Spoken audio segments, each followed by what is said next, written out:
الحمد لله نحمده ونستعينه ونؤمن به ونتوكل عليه ونعوذ بالله من شرور أنفسنا ومن سيئات أعمالنا من يهده الله فلا مضل له ومن يضلله فلا هادي له أشهد أن لا إله إلا الله وحده لا شريك له وأشهد أن محمدا عبده ورسوله أرسله بالهدى ودين الحق ليظهره على الدين كله ولو كره المشركون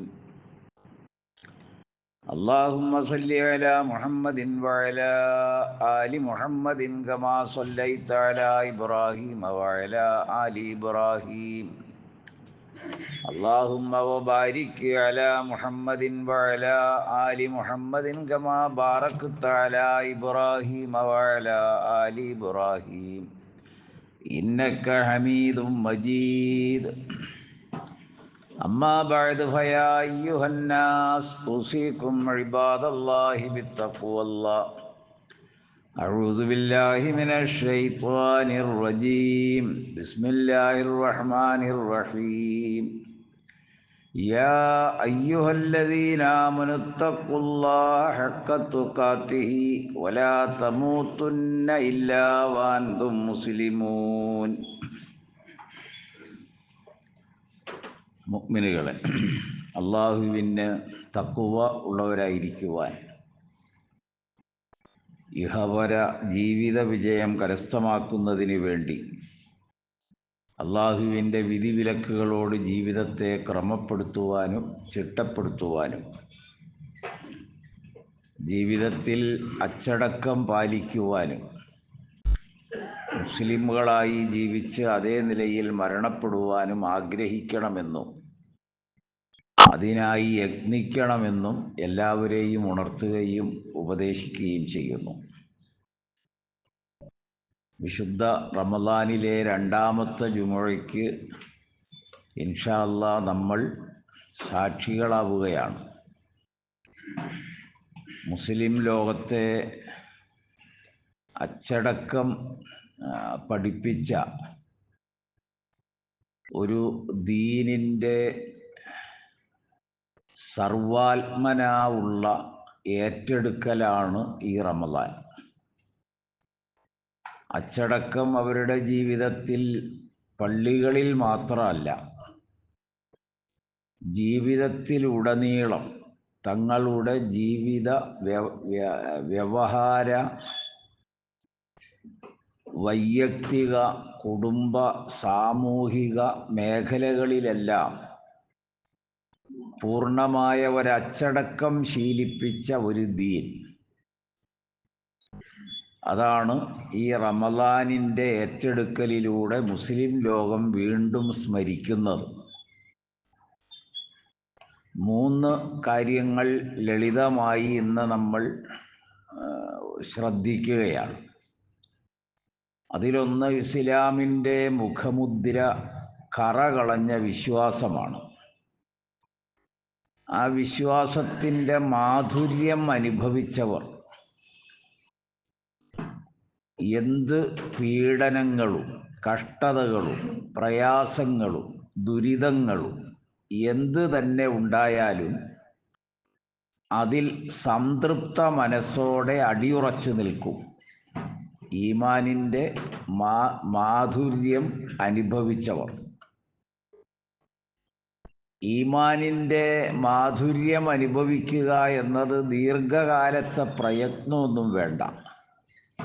ചിലപ്പോൾ ഒരു നിമിഷം കൊണ്ടോ ഒരു ദിവസം കൊണ്ടോ ഒരു സമയം കൊണ്ടോ ഒക്കെ സാധ്യമാകും. ഒരു അക്ഷരാഭ്യാസമില്ല, നാഗരികത പ്രാപിച്ചിട്ടില്ല, ജീവിത സൗകര്യങ്ങളില്ല, ആരുവേതുമില്ല, പറയത്തക്ക മേൽവിലാസമൊന്നുമില്ല. അങ്ങനെയുള്ള ആളുകളാണല്ലോ ഇസ്ലാമിലേക്ക് പ്രവേശിച്ച അഥവാ നബിയെ കണ്ടും കേട്ടും ഉൾക്കൊണ്ടും ഈ ദീനിലേക്ക് വന്ന ആദ്യകാല ആളുകൾ. അതൊരു വലിയ വിശകലനവും പഠനവും സംവാദവും ഒന്നും നടത്തിയിട്ടല്ല, മറിച്ച് അവർക്കൊരു ബോധ്യത പകർന്നു ഖുർആൻ. ഇന്നമാ ഇലാഹുക്കും ഇലാഹുൻ വാഹിദ്, നിങ്ങളുടെ ഇലാഹ് ഏകനായ ഇലാഹാണ്. അവർക്ക് സുപരിചിതമാണ് ഇലാഹുകൾ. കാരണം ഓരോ ഗോത്രത്തിനും കുടുംബത്തിനും വ്യക്തിക്കൊക്കെ വെവ്വേറെ ഇലാഹുകളും അതിൻ്റെ പ്രതിരൂപങ്ങളും കഅബയിൽ വരെയുണ്ട്. പിന്നെ അവരുടെ നാട്ടിലും വീട്ടിലും ഓരോ വൃക്ഷത്തിൻ്റെ ചുവട്ടിൽ വരെയും അവർ വച്ച് വിളക്ക് കത്തിച്ച് ആരാധിച്ച് പോന്നവരാണ്. അപ്പം എണ്ണിയാൽ തീരാത്തത്ര ഇലാഹുകളെ പരിചിതരും അനുഭവസ്ഥരുമായ അവരോട് അള്ളാഹുവിൻ്റെ റസൂല് ഒരൊറ്റ ഇലാഹേ ഉള്ളൂ, അവൻ അള്ളാഹു ആകുന്നു എന്ന് പറഞ്ഞ് ബോധ്യപ്പെടുത്തിയപ്പോൾ അപ്പം അവരിൽ ആദ്യം വലിയ അതിശയവും അത്ഭുതവും ഒക്കെ ഉളവായി. അതൊക്കെ ഖുർആനിൽ തന്നെ അവരുടെ ഹൃദയ ഭാഷ എടുത്തുദ്ധരിച്ചു. മാ സമീഅനാ ബിഹാദാ ഫിൽ മില്ലത്തിൽ ആഖിറ, കഴിഞ്ഞ ഒരു കാലയളവിലും ഇത്തരം ഒരു വാർത്ത ഞങ്ങൾ കേട്ടിട്ടില്ല, ഒരു ഇലാഹേ ഉള്ളൂ എന്ന്. ജനിച്ചു വളർന്നു വരുന്നവർക്ക് ഇനിയും ഇലാഹു വേണം, നിലവിലുള്ളത് പോരാത്തത് കൊണ്ടാണ് വീണ്ടും വീണ്ടും ഞങ്ങൾ സ്ഥാപിക്കുന്നത്. അങ്ങനെയുള്ള അവരുടെ മുൻപിലാണ് ഏക ഇലാഹിനെ പ്രബോധനം ചെയ്തത്. അത് ഖുർആൻ ഉടനീളം, നമ്മൾ ആ വിഷയം വിവരിക്കുകയല്ല, എല്ലാ നബിമാരെ, ഏതാണ്ട് 25 നബിമാരെയും പഠിപ്പിച്ചതിൽ എല്ലാ നബിമാരും യാ ഖൗമി മാ ലക്കും മിൻ ഇലാഹിൻ ഗൈറു അഫലാ തത്തഖൂൻ, ഇതാണ് രണ്ടാമത് അവരോട് പറഞ്ഞത്. ജനങ്ങളെ എന്ന് അഭിസംബോധന ചെയ്തിട്ട്, അപ്പോൾ മനുഷ്യവംശമാണ് അവരുടെ മുൻപിൽ, നിങ്ങൾക്ക് അള്ളാഹു അല്ലാതെ വേറെ ഇലാഹില്ല, നിങ്ങൾ എന്തുകൊണ്ട് സൂക്ഷ്മത പാലിക്കുന്നില്ല ജീവിതത്തിൽ എന്ന് ചോദിച്ച ചോദ്യങ്ങളിലൂടെയാണ് മുൻകഴിഞ്ഞ അംബിയാ മുർസലുകളും അവരുടെ ഉമ്മത്തുകളും കടന്നു പോകുന്നത്. ഇബ്രാഹിം നബി അലൈഹിസ്സലാമിൻ്റെയും നൂഹ് അലൈഹിസ്സലാമിൻ്റെയൊക്കെ കാലം വരുമ്പോൾ വളരെ ലോകപ്രസിദ്ധ ഇലാഹുകളുടെ കേളീരംഗമായിരുന്നു അവിടെ. അവിടെയാണ് അള്ളാഹുവിൻ്റെ റസൂല് പറഞ്ഞത്. അപ്പം അവരോട് അന്ന് ജനങ്ങളോട് പ്രവാചകന്മാർക്കെതിരിൽ ആവശ്യപ്പെട്ട ഒരാവശ്യം ഒറ്റ വാക്കിൽ ഉദ്ധരിച്ചത് വൻസുറു ഖാലു ഹരിഖൂഹു വൻസുറു ആലിഹത്തക്കും ഇൻ കുന്തും ഫാഇലീൻ. അവരുടെ ആക്രോശം, നിങ്ങൾ ഇബ്രാഹീമിനെ ചുട്ടരിച്ച് കളയണം, വെറുതെ കൊന്നാൽ പോരാൻ, കൊന്നിട്ട് ആ ശരീരം മുഴുവൻ തീക്കുണ്ടത്തിലിട്ട് കരിച്ച് കളയണം. എന്തിനാ അങ്ങനെ കളയേണ്ടത്? വൻസുറു ആലിഹത്തക്കും, നിങ്ങളുടെ ഇലാഹുകളെ നിങ്ങൾ സഹായിക്കണം. ഈ നിമിഷം വരെ ഇലാഹുകൾ നമ്മളെ സഹായിക്കും എന്ന് പറഞ്ഞാണ് അവർ നിലനിർത്തിപ്പോന്നത്. കാര്യത്തോടടുത്തപ്പോൾ അതിനെ വിപരീതമായി പഠിപ്പിച്ച ഒരു ഏകദൈവ വിശ്വാസമുണ്ട്. അതിൻ്റെ അത് പഠിപ്പിച്ച ആൾ ഇബ്രാഹിം അലൈഹിസ്സലാമാണ്.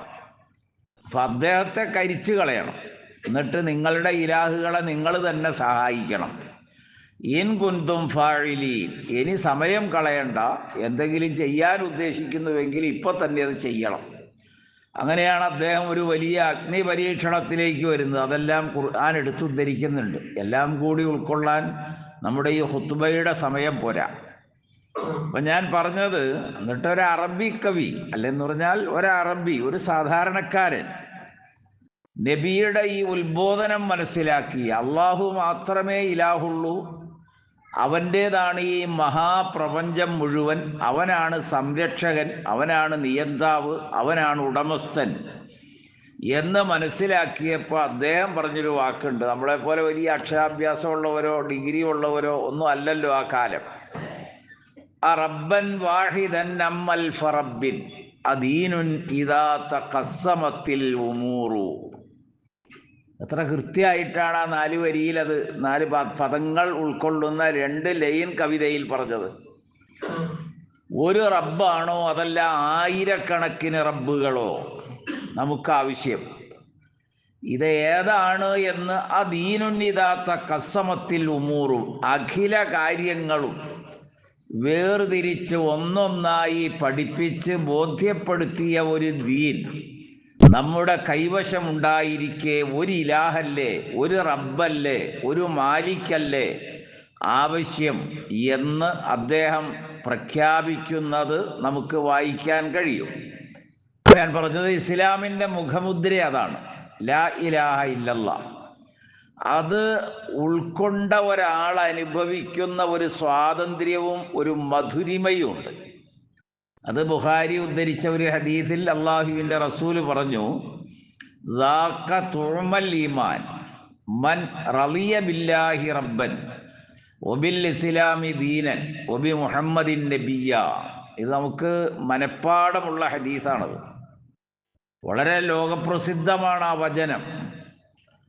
ഈമാൻ, അതിൻ്റെ മധുരം, അതിൻ്റെ രുചി ഒരാൾ അനുഭവിച്ചു എപ്പോൾ?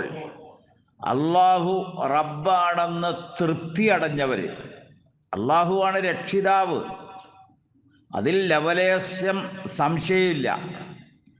അള്ളാഹുവിനെ, ഈശ്വരന്, ദൈവത്തെ തൃപ്തി വരാതെ വരുമ്പോഴല്ലേ ദൈവേതര വസ്തുക്കളെ നമ്മൾ പ്രാപിക്കുക, ശരണം തേടുക. ഒറ്റ വാക്കിലത് മനസ്സിലാവും. അത് മുസ്ലിമീങ്ങളായാലും മറ്റേത് വേദത്തിൻ്റെ ആളുകളായിരുന്നാലും ഒരേ ഒരു ദൈവം പോരാ എന്നൊരു മനസ്സിൽ ഒരു ആശങ്കയുണ്ടായാൽ മതി. അപ്പോൾ ഒരേ സ്ഥാനത്ത് ഓരോരുത്തരും അവലംബിക്കുന്നത്, ശരണം തേടുന്നത് അള്ളാഹുവിൻ്റെ സൃഷ്ടികളെയാണ്. ഇവിടെ വിശുദ്ധ ഖുർആൻ വളരെ കൃത്യമായി എടുത്ത് നമ്മെ ബോധ്യപ്പെടുത്തിയതാണ്. അള്ളാഹുവിൻ്റെ റസൂൽ അത് ആറ്റിക്കുറുക്കി പറഞ്ഞൊരു ഹദീസ്, മൻ റളിയ ബില്ലാഹി റബ്ബൻ, അള്ളാഹുവിനെ റബ്ബായി തൃപ്തിപ്പെട്ടു ആ മനസ്സ്, വബിൽ ഇസ്ലാമി ദീനൻ, ഇസ്ലാം ദീനാണെന്ന് തൃപ്തിപ്പെട്ടു, വബി മുഹമ്മദിൻ നബിയ്യ, മുഹമ്മദ് നിർബന്ധപൂർവം വിശ്വസിച്ചാൽ പോരാ, അദ്ദേഹത്തെ പിന്തുടരണം. അങ്ങനെ മുഹമ്മദ് സ്വല്ലല്ലാഹു അലൈഹി വസല്ലമ തങ്ങളെ നബിയായി തൃപ്തിപ്പെട്ടിരിക്കുന്നു. ഇതാണ് ഒരാളുടെ വിശ്വാസ മാധുര്യം അനുഭവിപ്പിക്കുന്നത്. അപ്പോൾ അയാൾക്കുണ്ടാകുന്ന സ്വാതന്ത്ര്യം, മനസ്സിൻ്റെ ആശ്വാസം, മനസ്സിൻ്റെ നിർഭയത്വം, മനസ്സിൻ്റെ ശക്തി, തൻ്റെ ഇടം, ജീവിതത്തിൽ എന്തും നേരിടാനുള്ള കെൽപ്പ്, ഇതെല്ലാം ഒരു സെക്കൻഡ് കൊണ്ട് വരികയാണ്.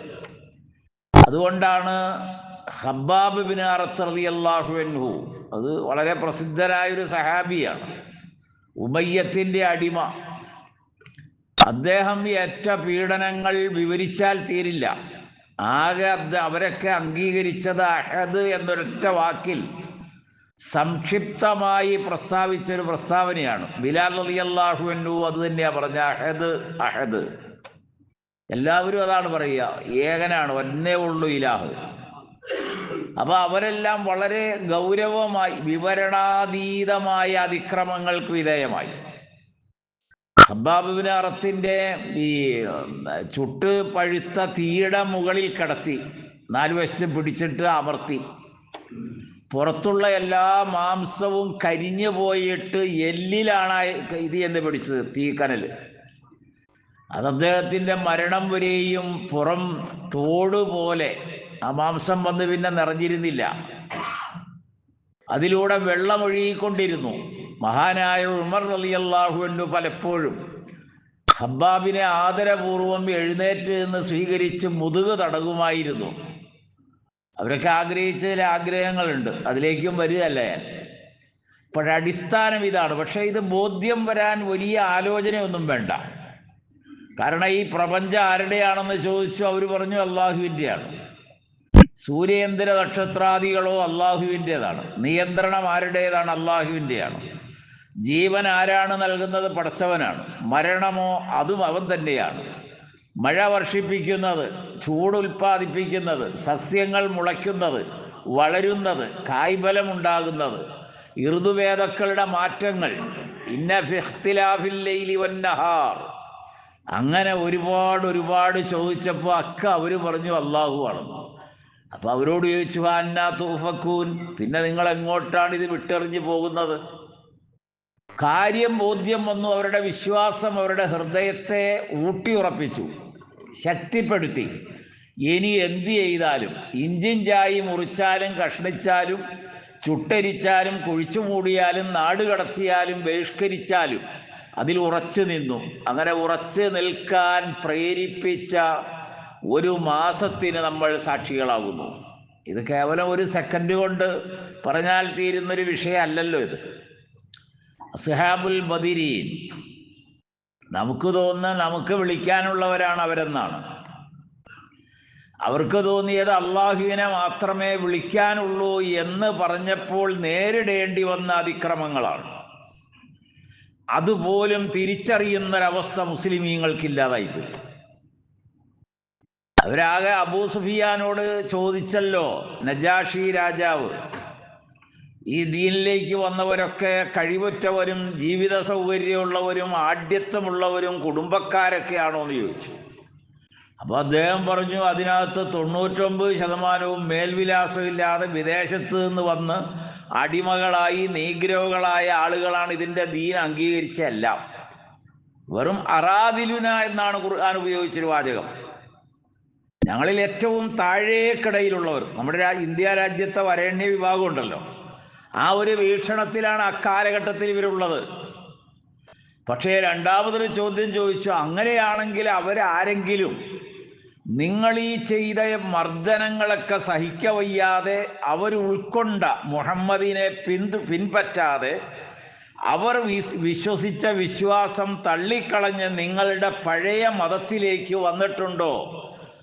അപ്പോൾ അദ്ദേഹത്തിനൊരു ആശങ്ക. ഉണ്ടെന്ന് പറഞ്ഞാലും കുടുങ്ങും, ഇല്ല എന്ന് പറഞ്ഞാലും കുടുങ്ങും. ഉണ്ടെന്ന് പറഞ്ഞാൽ അബൂ സുഫിയാൻ കളവ് പറഞ്ഞു എന്ന് വരും തലമുറ എങ്ങാനും പറഞ്ഞെങ്കിലോ എന്ന ഒരു മാനസിക ഭയം ഉണ്ടല്ലോ, അതുണ്ടായി. ഇപ്പം ഈ കാലഘട്ടത്തിൽ ഒരു നേതാക്കൾക്കും ഇല്ലാത്തതാണല്ലോ. നുണയല്ലാണ്ട് വായെടുത്താൽ പറയില്ല. ആളുകൾ തെറ്റിദ്ധരിച്ചു നുണ മാത്രം പറയുക. ഞാൻ അങ്ങോട്ട് വരുന്നില്ല, വന്നാൽ എല്ലാവരെയും അത് വേദനിപ്പിക്കും. കളവ് മാത്രം പറഞ്ഞിട്ട് അതാണ് ശരിയെന്നങ്ങോട്ട് സ്ഥാപിക്കുക. അപ്പോൾ അബൂ സുഫിയാൻ പറഞ്ഞു, ഇന്നേ വരെയും ഒരാളും ആ ദീൻ ഒഴിവാക്കിയില്ല. ഞങ്ങൾ ഇഞ്ചിഞ്ചായിട്ടൊക്കെയാണ് കൊന്നത്, എന്നിട്ടുമില്ല. അമ്മാർ ബിൻ യാസിർ റളിയല്ലാഹു അൻഹുവും സുമയ്യ റളിയല്ലാഹു അൻഹയും, ഇതൊരു കുടുംബമാണ്. വാപ്പയും ഉമ്മയും മകനും. വലിയ മകൻ ബന്ധനസ്ഥനാക്കി, വാപ്പയെയും ബന്ധനസ്ഥനാക്കി, ഉമ്മയെ വിവസ്ത്രയാക്കി. അവരുടെ മുൻപിൽ വളരെ ഹീനമായ ക്രമത്തിൽ ആ സ്ത്രീത്വത്തോട് പെരുമാറി. നമ്മുടെ ഈ വർഗീയവാദികൾ ബോംബെയിലൊക്കെ ചെയ്തതുപോലെ. അത് വലിയ ഗൗരവമുള്ളൊരു കാര്യമാണ്. കാരണം അതിൻ്റെ മനഃശാസ്ത്ര വിശകലനമുണ്ട് എക്കാലഘട്ടത്തിലും. കാരണം എതിരാളി അവൻ അനുഭവിക്കുന്ന വേദനയുടെ അസഹ്യതയിൽ പുളയുകയും ഞെരങ്ങുകയും വാവിട്ട് കരയുകയും ചെയ്യുമ്പോൾ സന്തോഷം ജനിക്കുന്ന മനസ്സുകളുണ്ട്. അപ്പൊ മുൻപിൽ കിടക്കുന്ന ആളൊരു മൃഗമാണെന്ന് പോലും അപ്പൊ തോന്നൂല എന്നാണ്. മൃഗമാണെങ്കിൽ അല്പം അലിവെങ്കിലും കാണിക്കൂലേ? മൃഗമാണെങ്കിൽ ഒരു ചെറിയ ദയാവായ്പുണ്ടാവും അതിനോട്. കൊല്ലണം എന്നൊരു ചിന്ത മൃഗങ്ങൾക്കില്ല. കാട്ടിലെ വനങ്ങളിലെ ജീവിക്കുന്ന മൃഗങ്ങൾ അതിന് വിശപ്പ് സഹിക്കാൻ കഴിയാതെ വരുമ്പോൾ വിശപ്പടക്കാനുള്ളത് പ്രകൃതി നിയമം അംഗീകരിച്ചു കൊടുത്ത വേട്ട മാത്രമേ അവർ നടത്താറുള്ളൂ. അതാണുള്ള അവസ്ഥ. പക്ഷെ ഇതല്ല. ഇതിനകത്ത് വലിയ ആനന്ദം കണ്ടെത്തുകയാണ് അവർ. അങ്ങനെ ഉപദ്രവിച്ച് ഈ ദീനിന് വേണ്ടി, എന്തിനു വേണ്ടി? അവർ ഖുർആൻ മുഴുവനും കേട്ടിട്ടില്ല, കണ്ടിട്ടില്ല, വായിച്ചിട്ടില്ല. നബിയെ പൂർണ്ണമായി അറിയില്ല. വളരെ കുറഞ്ഞ ദിവസത്തെ ബന്ധമേ ഉള്ളൂ ആ കുടുംബത്തിന്. അവർ ദൈന്യമായി വധിക്കപ്പെട്ടു. ഇസ്ലാമിലെ ഒന്നാമത്തെ ധീര രക്തസാക്ഷി. യാസിർ കുടുംബത്തോട് അള്ളാഹുവിൻ്റെ റസൂലിന് പറയാനൊരു വാക്കേ ഉണ്ടായിരുന്നുള്ളൂ. കാരണം നബി നിസ്സഹായനാണ്, ഒരു കഴിവുമില്ല, ശേഷിയില്ല, ആൾബലമില്ല, കൂടെ ആരുമില്ല. അപ്പൊ നബി പറഞ്ഞത് ഇസ്ബിർ യാ ആല യാസിർ ഇന്ന മൗഇദക്കും അൽ ജന്ന.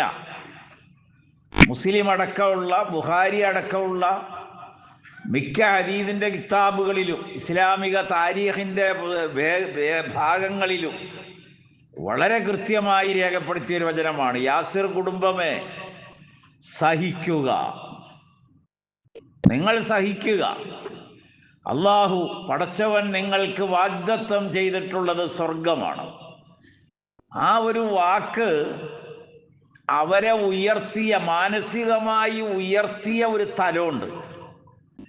അതാണ് റബ്ബിലുള്ള തൃപ്തി. യാതൊരു പരിഭവവും ഇല്ല ഏതിലെ ഈ ഏൽക്കുന്ന അക്രമങ്ങളിലൊന്നും.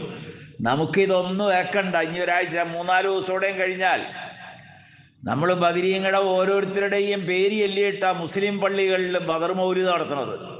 ഞാൻ അധികം അങ്ങോട്ട് വരികയല്ല, അവരെ വിളിക്കുകയാണ്. വല്ലാത്തൊരു ദുനിയാവാണല്ലോ ഇത്. ഇസ്ലാമിലെ ഈ വിശ്വാസം ഒന്ന് വേർതിരിച്ച് മനസ്സിലാക്കി ഉൾക്കൊണ്ട് തൃപ്തിയടയുന്ന മൻ റളിയ ബില്ലാഹി റബ്ബൻ, അള്ളാഹുവിനെ റബ്ബായി തൃപ്തിപ്പെട്ടാൽ ഏറ്റവും ചുരുങ്ങിയത് പരലോകമെങ്കിലും രക്ഷപ്പെടും.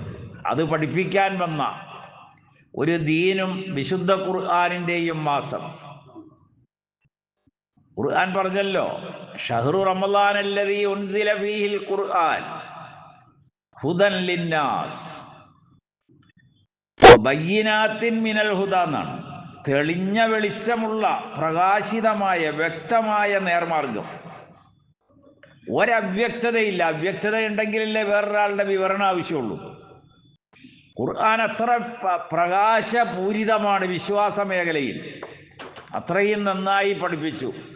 എന്തിനധികം, ഖുർആനിലെ 2000-ഓളം ആയത്തുകൾ ആ വിഷയമാണ്. ഒരെണ്ണമെങ്കിലും ഒരു റമദാനിൽ പഠിച്ചുകൂടെ ഒരാൾക്ക്? നമ്മൾ അങ്ങോട്ട് മാറുമ്പോഴേക്കും പ്ലാസ്റ്റിക് കിറ്റും മേടിച്ചുകൊണ്ടാണ് ചോറ് മേടിക്കാൻ പോണത്. എന്നിട്ട് പിന്നെ അതിൻ്റെ മധുവ പറയല ചായക്കടകളിൽ വന്നിരുന്നത്. നമുക്കൊക്കെ ഒരു ലജ്ജ തോന്നണ്ടേ? സുമയ്യയുടെയും യാസിറിൻ്റെയൊക്കെ മുൻപിൽ, ബിലാലിൻ്റെ മുൻപിൽ, ഹബ്ബാബ് ബിൻ അർത്തിൻ്റെ മുൻപിൽ, അങ്ങനെ അസ്ഹാബുൽ ബദരീങ്ങളുടെ മുൻപിൽ 14 പേരുടെ പേരവിടെ എഴുതി വെച്ചിട്ടുണ്ട്. രക്തസാക്ഷിത്വം വരിച്ച ആളുകൾ ബദറിൽ. എന്തായിരുന്നു അവരുടെ പ്രശ്നമെന്ന് ചോദിച്ചാൽ, ഞാൻ ആ വിഷയം പറയാനല്ല വന്നത്, പക്ഷെ അതിൻ്റെ ഒരു ഭാഗം പറഞ്ഞപ്പോൾ ഇത്രയും അങ്ങോട്ട് പറഞ്ഞു പോയതാണ്. മോയിൻകുട്ടി വൈദ്യര് ബദർ കിസ്സപ്പാട്ടിലൊരു വാക്ക് പറഞ്ഞു, വളരെ കൃത്യമായിട്ടാണ്. അത് അബൂജഹൽ ഡ്രസ്സ് ധരിക്കുന്നത്, തലപ്പാവ് കെട്ടുന്നത്, മുകളിലേക്ക് പൂ വെച്ചത്, പുറകിലേക്ക് വാലിട്ടത്, ഗാംഭീര്യത ഒക്കെ കാണിച്ചത് പറഞ്ഞില്ലേ? വെറുതെ ഒന്ന് വായിച്ചു നോക്ക് നിങ്ങൾ. ബദർ കിസ്സപ്പാട്ട് നിങ്ങൾക്ക് വായിച്ചാൽ മനസ്സിലാവില്ലേ? എന്നിട്ട് അദ്ദേഹം മക്കത്ത് നിന്ന് പുറപ്പെടാൻ നേരത്ത് ഈ വാളും പരിചയം, കുന്തവും കുറുവടിയും ഇതെല്ലാം എടുത്ത് വേഷഭൂഷാദിയായി തലക്കൽ നിൽക്കുന്ന ആളാണ്. കഅബയിലേക്ക് നടന്നു ചെല്ലും, വിശുദ്ധ കഅബയിലേക്ക്. എല്ലാവരുടെയും ആവാസ കേന്ദ്രം അതാണ്. അവസാനം അവിടെയാണ് പ്രതീക്ഷ. എന്നിട്ട് കഅബയുടെ കില്ല പിടിക്കും. കഅബയുടെ കില്ല പിടിച്ചിട്ട് അയാൾ പറയും, അബൂജഹലിന്റെ പ്രാർത്ഥന. അങ്ങനെയെങ്കിലും ദുആ ചെയ്യാൻ നമുക്ക് കഴിയില്ലേ? നബിയെ പിന്തുടരണ്ട, ഖുർആനും വേണ്ട, അബൂജഹലിനെങ്കിലും പിന്തുടരണം. അതല്ല ഇപ്പൊ വേണ്ടത് ഈ കാലഘട്ടത്തിൽ. നിങ്ങളിതൊന്ന് മനസ്സിലാക്കി നോക്കിക്കേ. ഒരു 70-75 എത്ര ആയിരക്കണക്കിന് കുഞ്ഞുങ്ങൾ മരിച്ചുപോയി. ഗസ, ഫലസ്തീൻ. അവരും ആളങ്ങളിലും ഇടിഞ്ഞ വീടിൻ്റെ ഉള്ളിലും പൊത്തുകളിലും അങ്ങനെ എവിടെയൊക്കെ ഒരു അഭയം കിട്ടും അവിടെയാണുള്ളത്. 2 പകലും ഒരു രാത്രിയും യുദ്ധം ഇതായല്ലോ, ഈ വിത്ഡ്രോ ചെയ്തല്ലോ. അപ്പോൾ അവരെല്ലാം ആളുകളിൽ നിന്നെല്ലാം വെളിയിലേക്ക് വന്നിട്ട് ലോകത്ത് അത്ഭുതകരമായൊരു കാര്യം നടന്നു. അവിടെ 700 കുട്ടികൾക്ക് ഖുർആൻ മനഃപ്പാഠമാക്കിയതിൻ്റെ സനത് കൊടുത്തു. മുസ്ലിം ലോകം ലജ്ജിക്കണം അതിൻ്റെ മുൻപിൽ. ഈ ഇറങ്ങി വന്ന കുട്ടികളുടെ ഒരു വലിയ മുഅ്തമറാണ്, ഒരു വലിയ ആഘോഷം. എവിടെ? ആയിരങ്ങൾ പതിനായിരങ്ങൾ ഇങ്ങനെ ഗബണ്ഡങ്ങളായി ഇങ്ങനെ ചിതറിക്കിടക്കുന്ന മണ്ണിൽ നമ്മുടെ ദീൻ എന്ന് പറയുന്നത്, എന്നിട്ട് അവർ ചെയ്തത് ഉണ്ടായിരുന്ന തുണിയെല്ലാം വലിച്ചു കെട്ടിയിട്ട് ജുമുഅ നമസ്കരിക്കുകയാണ്. അവരേതായാലും അവർക്ക് കുറേ കബറുകൾ ഉണ്ടാക്കിയിട്ട് കെട്ടിപ്പൊക്കിയിട്ട് ചന്ദനത്തിരിയും കത്തിച്ച് അവർക്ക് വരുമാന മാർഗം ഉണ്ടാക്കാമായിരുന്നു. അവിടെ പോയിരുന്ന് തപസ് ചെയ്താൽ മതിയായിരുന്നു. നമ്മളൊന്ന് ആലോചിച്ച് നോക്കി, എത്ര എളുപ്പമാണ് ഇത് മനസ്സിലാവുക. അബൂജഹൽ കഅബയുടെ കില്ല പിടിച്ചിട്ട് പ്രാർത്ഥിച്ചു, ഇറയോനെ ഹാദൽ ബൈത്തുട നായകനെ. സൂറത്തുൽ ഖുറൈശിൽ എന്താ പടച്ചവൻ പറഞ്ഞത്? ഫൽയഅ്ബുദു റബ്ബ ഹാദൽ ബൈത്ത്. അവിടെ ഒരു കൃത്യമായിട്ടൊരു അടയാളപ്പെടുത്തി. അവിടെ ഈ വീടിൻ്റെ രക്ഷകനായ നാഥന് നിങ്ങൾ ഇബാദത്ത് ചെയ്യണം. അവരാർക്കാ ഇബാദത്ത് ചെയ്യേണ്ടത്? അള്ളാഹുവിന്. ആരാണ് അള്ളാഹു? ഈ കഅബയുടെ രക്ഷകൻ. അപ്പൊ കഅബയുടെ രക്ഷകനായ നാഥനെ വിളിച്ചിട്ട് പ്രാർത്ഥിച്ചു, സത്യത്തിൻ്റെ ആളുകളെ നീ രക്ഷിക്കണം. ബാക്കിയെല്ലാം അദ്ദേഹം അവിടെ പറയുന്നുണ്ട്. രണ്ട് വിഭാഗമാണ്. അവരാണ് ശരിയെന്ന് പറയണു, ഞങ്ങളാണ് ശരിയെന്നാണ്. അതിനു വേണ്ടിയാണ് പോണത്. സത്യം ആരിലാണോ അവരെ വിജയിപ്പിക്കണം. അത്രയെങ്കിലും ഒരു പ്രതിപക്ഷ ബഹുമാനം കാണിച്ചു അബൂജഹൽ. മുസ്ലിമീങ്ങളാകട്ടെ അവരുടെ സംവാദത്തിൽ അങ്ങനെ ഒരു പ്രതിപക്ഷ ബഹുമാനത്തിൽ എനിക്ക് ജയിക്കണം, അത്രേ ഉള്ളൂ. അതിനെന്തൊക്കെ പറയാമോ എല്ലാം നുണയും പറയും. കളവല്ലാതെ വേറൊന്നും പിന്നെ സംവാദ സ്ഥലങ്ങളിലില്ല. എന്നോടത് ക്ഷമിക്കുക നിങ്ങൾ. അതാണ് ഖുർആൻ പറഞ്ഞത്, ദാക്കത്തുമ്മൽ ഈമാൻ. ഈമാനിൻ്റെ ഒരു മധുരം അനുഭവിച്ചാൽ അയാൾ ഈ ലോകത്ത് ഏറ്റവും വലിയ ജേതാവാണ്, ഏറ്റവും വലിയ ആശ്വാസം നേടിയവനാണ്, സ്വാതന്ത്ര്യം അനുഭവിക്കുന്നവനാണ്, തൻ്റെ ഇടവും ശക്തിയും സ്ഥാപിച്ചവനാണ്. അതാണ് ഈ മാസം വിശുദ്ധ ഖുർആനിലൂടെ അള്ളാഹു സ്ഥാപിച്ചത്. 2, 1.25 ലക്ഷം അംബിയാ മുർസലുകളെ കുറിച്ച് ഖുർആൻ പറഞ്ഞു. വലഖദ് ഊഹിയ ഇലൈക വഇലല്ലദീന മിൻ ഖബ്ലിക. അർത്ഥം പറയാതെ മനസ്സിലാവും. മുഹമ്മദ് നബി സ്വല്ലല്ലാഹു അലൈഹി വസല്ലമ തങ്ങളോടാണ് അള്ളാഹു പറയുന്നത്, നിനക്ക് നാം വഹ്യ് നൽകി. നിനക്ക് മുൻപ് ആദം മുതൽ കഴിഞ്ഞു വന്ന മുഴുവൻ നബിമാർക്കും വഹ്യ് കൊടുത്തു. യാതൊരു തർക്കവുമില്ല ആ കാര്യത്തിൽ. വലഖദ് ഊഹിയ ഇലൈക വഇലല്ലദീന മിൻ ഖബ്ലിക ലഇൻ അശ്റക്ത. നീ ഷിർക്ക് ചെയ്താൽ. നമ്മളൊരു 100 കൊല്ലം ജീവിച്ചു, 100 കൊല്ലം നോമ്പ് പിടിച്ചു, നമസ്കരിച്ചു, എഴുത്തിക്കാവിരുന്നു, തറാവി നിസ്കരിച്ചു, വീടുണ്ടാക്കി, കുടുംബം നോക്കി, മക്കളെ വളർത്തി, അങ്ങനെ എന്തെല്ലാം നന്മയുണ്ടോ ഒക്കെ ചെയ്തു. അതിനകത്ത് ഇന്നതൊന്നുമില്ല. ഒരു മുഴുനീള ജീവിതം സൽക്കർമ്മത്തിലായിരുന്നു. പക്ഷേ നീ ഷിർക്ക് ചെയ്താൽ. എന്താ ഷിർക്ക്? അത് വളരെ എളുപ്പം മനസ്സിലായല്ലോ. അള്ളാഹു മാത്രം ഇലാഹ്, ആ ഇലാഹിനെ മാത്രമേ വിളിക്കാവൂ. വേറെ ആരെ വിളിച്ചിട്ട് അവരെ വിളിച്ചാലും അതുവരെയുള്ള എല്ലാം പൂർണ്ണമായും ഡീലിറ്റായി പോകും. ആ 100 കൊല്ലം ഡീലിറ്റായി. എത്ര കൃത്യമായിട്ടാണ് ഖുർആനിൽ ഉദാഹരണം പറഞ്ഞത്. മഹ്ശറയിൽ യാത്രയാക്കപ്പെടുമ്പോൾ ചിലരുടെ കൺമുൻപിൽ ഒന്നും ഉണ്ടാവില്ല, ഒന്നുമില്ല. അപ്പൊ അവരിങ്ങനെ പരതും, 100 കൊല്ലം ജീവിച്ച എൻ്റെ ജീവിതവും ഇബാദത്തൊക്കെ എവിടെയെന്ന്. ഫലം അനുഭവിക്കണ്ടേ? ഫലം അനുഭവിക്കാൻ അവശേഷിക്കുകയില്ല ജീവിതത്തിലെ ഒരു ഭാഗവും. എന്താ ഉണ്ടായ അബദ്ധം? ഷിർക്കാണ്. ലഇൻ അശ്റക്ത ലയഹ്ബതന്ന അമലുക. നിന്റെ അമൽ മുഴുവൻ പൊളിഞ്ഞു പോകും. വലതകൂനന്ന മിനൽ ഖാസിരീൻ. റസൂലുള്ളയോടാണ് അള്ളാഹുവിൻ്റെ വളരെ എന്തായാലും പറയുക, ഗൗരവമായ വാക്ക്. നീ നഷ്ടപ്പെട്ടവരിൽ ഉൾപ്പെടും. വലഖദ് ഊഹിയ ഇലൈക വഇലല്ലദീന മിൻ ഖബ്ലിക ലഇൻ അശ്റക്ത ലയഹ്ബതന്ന അമലുക വലതകൂനന്ന മിനൽ ഖാസിരീൻ. ഖുർആനിൽ വന്ന വാചകമാണ്. തൗഹീദ് ഉൾക്കൊള്ളണം, അഥവാ ഈമാൻ. ഷിർക്ക് ഏതെല്ലാം വഴിയിലുണ്ടോ അത് ഒഴിവാക്കണം. ഹുജ്ജത്തുല്ലാഹിൽ ബാലിയുടെ ഒരു ഇബാറത്ത് നമ്മൾ ഒരുപാട് ഇതിനകത്ത് നമ്മൾ പഠിക്കാനുണ്ട്. തഫ്സീറുൽ മറാഗിയിൽ ഇമാം മറാഗി ഉദ്ധരിക്കുന്ന ഒരു വലിയ ലഫ്ളുണ്ട്, അൽ ഇശ്റാഖു ബില്ലാഹി ളുറൂബുൻ മുഖ്തലിഫ. അത് ഒരു ഇനമല്ല, ഒരുപാട് ഇനങ്ങളിലാണ് ഷിർക്കുള്ളത്. ഏതെങ്കിലും ഇന്നതാണെന്ന് പറയാൻ പറ്റില്ല. എന്നിട്ടാണ് അദ്ദേഹം നിയമനിർമ്മാണത്തെ ആദ്യമായിട്ട് എടുത്തു പറഞ്ഞത്. ഒരു കാര്യം നമ്മൾ സ്ഥാപിക്കണമെങ്കിൽ അതിൻ്റെ അവകാശി നബിയാണ്, അള്ളാഹുവാണ്, അവൻ്റെ റസൂലാണ്. അത് ചെയ്തില്ലെങ്കിലോ നമുക്ക് അവകാശമില്ല അതങ്ങനെ സ്ഥാപിക്കാൻ. ഇന്ന് കാണുന്ന മനുഷ്യരാചരിക്കുന്ന ഇസ്ലാമിക ആചാരങ്ങളിൽ മഹാഭൂരിപക്ഷവും നമ്മളുണ്ടാക്കിയതാണ്. ദീനുമായിട്ടതിന് ബന്ധമൊന്നുമില്ല. പല ആചാരങ്ങളും ഷാഹു വലിയുല്ലാഹി ദഹ്ലവിയുടെ ഇസ്ലാമിലെ ഏതാണ്ട് ഒരു 60-ലധികം യൂണിവേഴ്സിറ്റികളിലെ പാഠപുസ്തകമാണ് ഈ ഒരു കിതാബ് ഹുജ്ജത്തുല്ലാഹിൽ ബാലിഗ. അത്ര അനിഷേധ്യമാണ്, അത്ര അനിഷേധ്യമായ ഗൗരവമായ വിവരണം ഉൾക്കൊള്ളുന്ന ഒരു കിതാബാണ്. അത് നമ്മുടെ ഇന്ത്യക്കാരനാണ്, UP-കാരനാണ് അത് രചിച്ചത്. ഷാഹു വലിയുള്ള എന്നാണ് അദ്ദേഹത്തിൻ്റെ പേര്. അതിനകത്ത് അദ്ദേഹം പറഞ്ഞപ്പോൾ നമുക്ക് മനസ്സിലാവുന്ന ഒരു ചെറിയ ഉദാഹരണം പറഞ്ഞു. ഒരു 10-12ഓളം ഉദാഹരണങ്ങളുണ്ട്. അതിൽ ഒരെണ്ണം ഇതാണ്. ഓ മിൻഹ, ഷിർക്കിൽപ്പെട്ടതാണ്, അൽ ഹജ്ജു ലി ഗൈരില്ല, അള്ളാഹു അല്ലാത്തവർക്ക് ഹജ്ജ് ചെയ്യൽ. ഹജ്ജ് എല്ലാവർക്കും മനസ്സിലായി, അള്ളാഹുവിന് ആണെന്നും അറിയാം. ലബ്ബൈക്ക് അല്ലാഹുമ്മ ഹജ്ജൻ ലബ്ബൈക്ക് എന്നല്ലേ പറയണത്.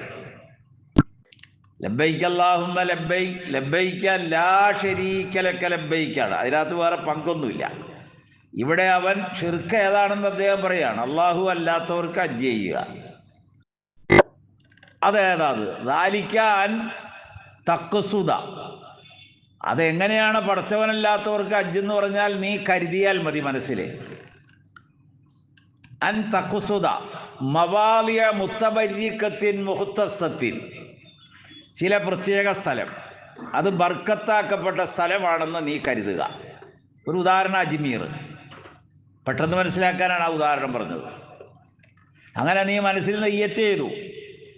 അങ്ങനെ നെയ്യത്ത് ചെയ്ത ശേഷം യക്കൂനുൽ ഹുലൂലു ബിഹ, അവിടെ ചെല്ലൽ, നെയ്യത്ത് ചെയ്ത് അജ്മീറിന് പുറപ്പെട്ടു, അവിടെ ചെല്ലൽ.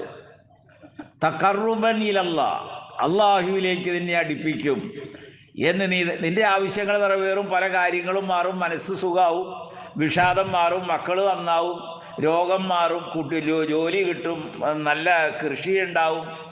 അങ്ങനെ തുടങ്ങി വിവിധ ദുനിയവിയായ കാര്യങ്ങൾക്കല്ലേ ഷിർക്കുള്ളൂ. പരലോക കാര്യത്തിൽ ലോകത്തെവിടെയെങ്കിലും ഷിർക്ക് വന്നിട്ടുണ്ടോ? ഖബറിലെ ചോദ്യം എളുപ്പമാകാൻ വേണ്ടി ഷിർക്ക് ചെയ്യേണ്ട കാര്യം വന്നിട്ടില്ലല്ലോ. ദുനിയവിയായ കാര്യങ്ങൾക്ക് ഈ മനസ്സ് മനുഷ്യൻ ഇങ്ങനെ അകപ്പെട്ടിട്ടുള്ളൂ. അങ്ങനെ നീ കരുതിയിട്ട് അവിടെ പോവുക. ഇതാണ് ഇസ്ലാമിക നിയമനിർമ്മാതാവായ മുഹമ്മദ് നബി സല്ലല്ലാഹു അലൈഹി വസല്ലമ നിരോധിച്ചത്. ബി ഖൗലിഹി അലൈഹിസ്സലാം, അവിടെന്ന് പറഞ്ഞ വാക്ക് ഇയ്യാക നഅ്ബുദു വ ഇയ്യാക നസ്തഈൻ. ഇതാണ് അദ്ദേഹം ഉദ്ധരിച്ച വാക്ക്. സഹായം നിന്നോട് മാത്രം, ഇബാദത്തും നിനക്ക് മാത്രം. ഇപ്പം ഞാൻ സൂചിപ്പിച്ചത്, ഇത് റമദാൻ മാസവും ഖുർആനിൻ്റെ മാസവും ഷിർക്ക് ഒഴിവാക്കാനൊരു പഠനം നടത്തിയാൽ മതി. ഒരു കാരണവശാലും ഒരു തരത്തിലുള്ള ഷിർക്കും ഉണ്ടാകാൻ പാടില്ല എന്നാണ്. തൗഹീദ് ഉറപ്പിച്ച് നിർത്തുകയും ഷിർക്ക് ഒഴിവാക്കുകയും ചെയ്തു അമലുകൾ ഇനി ഒന്നും ഇല്ലെങ്കിലും അവൻ സ്വർഗവാസിയാണ് എന്ന കാര്യത്തിൽ അഹ്ലുസുന്ന വൽ ജമാഅയ്ക്ക് അഭിപ്രായ വ്യത്യാസമൊന്നുമില്ല. മുൻ കഴിഞ്ഞു പോയ ഒരു ഇമാമുകളും അതിനെതിരെ പറഞ്ഞില്ല. മറിച്ച് ഷിർക്ക് വന്നാൽ പൂർണ്ണമായും നഷ്ടപ്പെട്ടല്ലോ, ഒന്നും പിന്നെ അവനുണ്ടാവില്ല. 3, മനുഷ്യർ ഒരുപാട് കാര്യങ്ങൾ ചെയ്യുന്ന ഒരു വർഷത്തിൽ ഒരു മാസം നമ്മളൊരു വാർഷികമായി എടുത്താൽ മുസ്ലിം ലോകം മഹാഭൂരിപക്ഷവും റമദാനാണ് സക്കാത്തിൻ്റെ മാസമായി തിരഞ്ഞെടുക്കുക. അപ്പോൾ ഷവ്വാലിലായിക്കൂടാഞ്ഞിട്ടോ ഷഅബാനിലാകാഞ്ഞിട്ടോ അല്ല. റമദാനിൻ്റെ ചില മഹത്വങ്ങളും ഫضലുകളും ശ്രേഷ്ഠതകളും ഒക്കെ മനസ്സിലുള്ളത് കൊണ്ടാണ് ഈ ഒരു വലിയ ഇബാദത്ത് എന്ന ഫർള് അത് റമദാനിലാകട്ടെ എന്ന ആളുകൾ ചിന്തിക്കുന്നത്. ആ ചിന്തയ്ക്ക് തകരാറൊന്നുമില്ല. അപ്പോൾ അതിലൊറ്റ വാക്ക് പറഞ്ഞിവിടെ അവസാനിപ്പിക്കുകയാണ് ഞാൻ. അതിനകത്ത് ഖുർആൻ 2 കരുതലുകളാണ് ചെയ്തത്. അതിലൊന്ന്, നമ്മുടെ മനസ്സ് പാകപ്പെടണം. കൊടുക്കുന്നയാൾ കുറച്ചുകൂടി താഴോട്ട് ഇറങ്ങി വരും. അയാളിൽ വിശുദ്ധി ഉണ്ടാവും, മനസ്സിലും അയാളുടെ സമ്പത്തിലും അയാളുടെ വിശുദ്ധി ഉണ്ടാവും.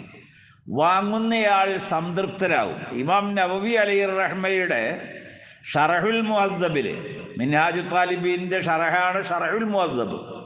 അതിൽ ഇമാം നവവി അലൈഹി റഹ്മ പറഞ്ഞത് നമ്മളൊരാൾക്ക് കൊടുത്താൽ അയാൾ സ്വയം പര്യാപ്തനാവുക എന്നാണ്.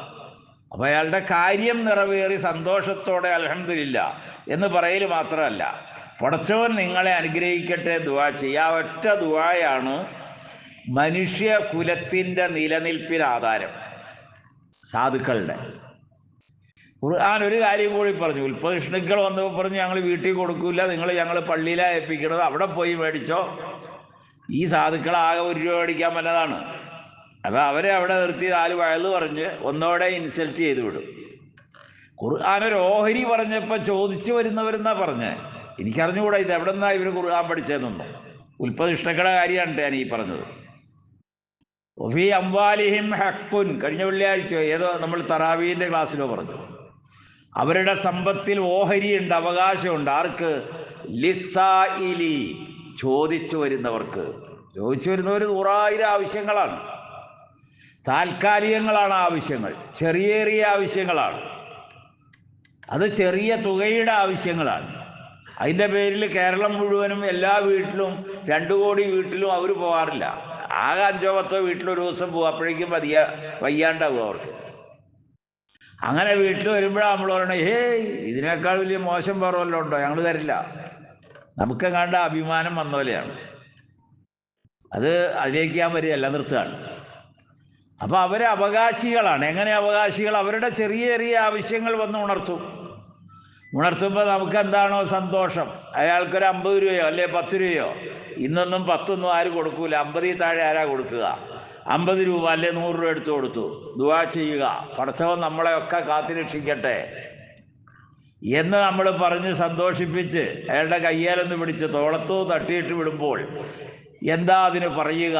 മുഖർറബുകളായ മലക്കുകളുടെ പ്രാർത്ഥനയ്ക്ക് 2 പേരും അർഹരായി മാറി എന്നാണ് അല്ലാഹുവിൻ്റെ റസൂൽ പറഞ്ഞത്. വെറുതെ അതിനെ കൊടുത്തിട്ട് എന്ന് പറയുമ്പോഴതൊന്നും കിട്ടൂല. നമ്മൾ അവരോടൊരു ധാർഷ്ട്യതയിൽ പറയുമല്ലോ, ഒരു മൂളലുണ്ടല്ലോ, പോയിനി, അതല്ലല്ലോ. അതിനകത്തൊരു മാനുഷികതയുണ്ടെന്നാണ്. മാനുഷികത. ബഷീറിൻ്റെ മരണത്തിന് മുമ്പ് എഴുതിയ ഒരു കഥയുണ്ട്. നിങ്ങൾ എപ്പോഴെങ്കിലും സമയം കിട്ടുമ്പോൾ മേടിച്ച് വായിക്കണം. ആ ഒറ്റ വാക്കേ പറയുന്നുള്ളൂ ഞാൻ. കേശു മൂപ്പൻ. അതൊരു സാധു വന്ന് വീട്ടിലേക്ക് വരുന്നത് രംഗം, അദ്ദേഹത്തിന് സൽക്കരിച്ച് കൊടുക്കുന്നത്, അദ്ദേഹം പോകുന്നത്, യാത്രാമധ്യേ അദ്ദേഹം മരിക്കും. ആ ഡെഡ് ബോഡി പിന്നീട് മറവ് ചെയ്യാനുള്ള ഒരു തത്രപ്പാടിൽ അദ്ദേഹം ഏർപ്പെടുന്നത്, അങ്ങനെ പലതും. അപ്പം ഞാനിത് പറഞ്ഞത്, അതൊരു വല്ലാത്ത മനസ്സാണ്. ആ മനസ്സ് പൂത്ത് തളിർത്ത് വലിയ ആശ്വാസം മുസ്ലിം ഉമ്മത്തിന് ലഭിക്കുന്ന, അവർ ജീവിക്കുന്ന പ്രദേശത്തിന് ലഭിക്കുന്ന, ജനങ്ങൾക്ക് ലഭിക്കുന്ന ഒരു മാസം റമളാനാണ്. അള്ളാഹു നാം ഓരോരുത്തരെയും അനുഗ്രഹിക്കുകയും ഈമാനിൽ അടിയുറച്ച് ജീവിച്ച നമ്മുടെ പൂർവികരായ എല്ലാവരെയും പടച്ചവൻ തൃപ്തിപ്പെടുകയും ചെയ്യുമാറാകട്ടെ.